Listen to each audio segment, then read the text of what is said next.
নমস্কার বন্ধুরা, আমরা ফুড অ্যান্ড ব্লগে তোমাদের সবাইকে স্বাগত। তো আজকে রান্না করব, তোমাদের সঙ্গে শেয়ার করব ছোটো মাছ দিয়ে পাট শাক রান্না। তো পুরো রেসিপিটা তোমরা দেখতে থাকো। তো এই দেখো, বাবা বাজার থেকে একদম কচি কচি পাট শাক এনেছে 2 আটি। আর এইদিকে এই যে মাছ কেটে ধুয়ে পরিষ্কার করে রেখেছে মা, ছোটো মাছ, এটাও বাবা বাজার থেকে এনেছে। চলো আমরা কিভাবে রান্না করি সবটাই তোমাদের সঙ্গে শেয়ার করছি, তো দেখতে থাকো তোমরা ভিডিওটা। পাট শাকগুলো মা এই যে এরকম করে বেছে দিচ্ছে, হাত দিয়ে ছিঁড়ে দিলে ভালো হয়।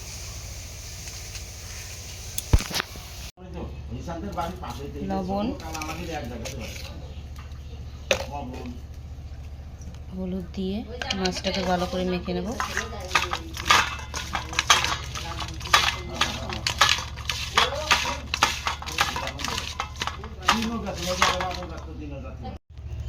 উনুনে কড়াই দিয়ে দিয়েছি, গরমও হয়ে গেছে। এখন তেল দিয়ে দেবো।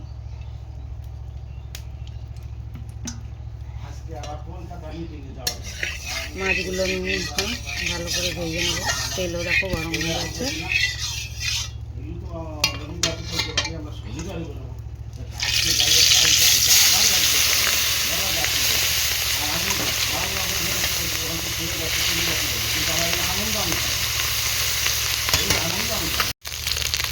মাছগুলো ভাজা আমার হয়ে গেছে, দেখো সুন্দর করে ভেজে নিয়েছি লাল লাল করে। এখন নামিয়ে নেব। শাকগুলো ভালো করে বেছে ধুয়ে নিয়েছি, আর এইদিকে কাঁচা লঙ্কা চিড়ে নিয়েছি, আর এইদিকে কাঁচা রসুন গোটা গোটা এরকমভাবেই রান্না করব। মাছ ভাজা তেলের মধ্যেই দিয়ে দেব শুকনো লঙ্কা, রাঁধুনি, তারপরে রসুন, গোটা গোটা রসুন ভালো করে ভেজে নেব। এবার রসুনগুলো ভাজার পরে লঙ্কা দেব।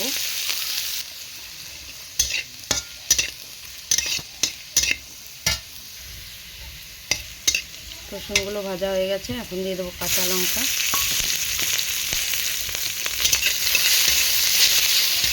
কাঁচা লঙ্কা একটু ভাজা ভাজা করে দিয়ে দেবো জল।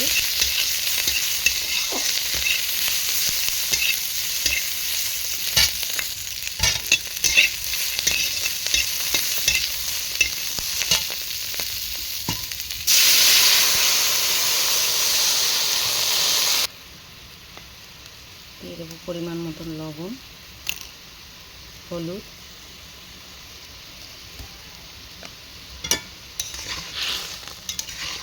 ভালো করে ঝোল ফুটবে, তারপর দেবো শাক।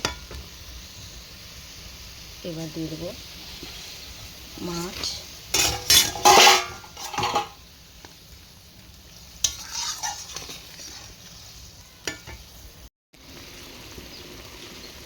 ঝোলটা কিন্তু আমার অনেক ফুটে গেছে, 5 মিনিট মতন ফুটিয়েছি। এখন দিয়ে দেবো শাক।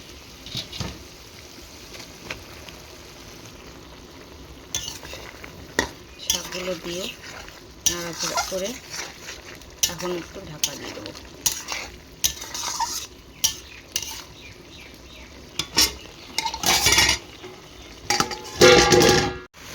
ঢাকা দিয়ে কিছুক্ষণ জাল দেওয়ার পর আমার শাক পুরো কমপ্লিট। দেখো একদম গামাখা হয়েছে। এখন নামিয়ে নেব, পুরো কমপ্লিট কিন্তু আমার শাক রান্না আমার কমপ্লিট, নামিয়ে নিয়েছি। তো দেখো এইভাবে একদিন রান্না করে খেয়ে দেখবে, দারুণ লাগে খেতে। আমার শ্বশুর মানে আমার বাবার তো এই রান্নাটা হলে আর কিছু লাগে না, এটা দিয়েই ভাত খেয়ে ওঠে। খুব সুন্দর লাগে, ভালো লাগে খেতে ছোটো মাছ দিয়ে। এইভাবে পাট শাকের তরকারি রান্না করে গরম গরম ভাতের সঙ্গে খেলে কিন্তু দারুণ লাগে। আর এদিকে বাবা দেখো খেতেও বসে গেছে। বাবা কিন্তু আজকে অন্য কিছুই খাবে না, শুধু ওই পাট শাকের তরকারি দিয়েই খেয়ে উঠবে, এত ভালো খায়। শুধু বাবা না, আমরাও খুব ভালো খাই। তো তোমরাও একদিন এইভাবে কিন্তু রান্না করে খেয়ে দেখবে, কেমন লাগে সেদিন তোমরা আমাকে কমেন্ট করে জানাবে। তো আমার ভিডিও ভালো লাগলে সাবস্ক্রাইব করে পাশে